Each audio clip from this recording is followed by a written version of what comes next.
ఓకేరా బాబు, ఇంతసేపు అసలు టెన్షన్ పెట్టించినావు నన్ను. ఓకే తమ్ముడు, ఓకే. పేరు చెప్పొచ్చు కదా మరి. వినిపించింది నాకు. Okay okay. అంటే అలా కామెంట్స్ వచ్చినప్పుడు నాకు అసలుకి టెన్షన్ మొదలవుతుంది. ఓకే తమ్ముడు, ఓకే.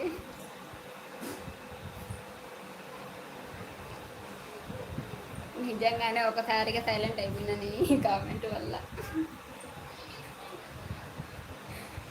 మరి ముందే చెప్పొచ్చు కదా, పేరు చెప్పనక్క తమ్ముడు అని పిలిచేసి. అసలే కొత్తగా చేస్తున్నా, మళ్ళీ నువ్వు అలాంటి కామెంట్స్ పెడితే ఇంకా అంతే మరి. భయపడకండి. ఓకే ఓకే తమ్ముడు.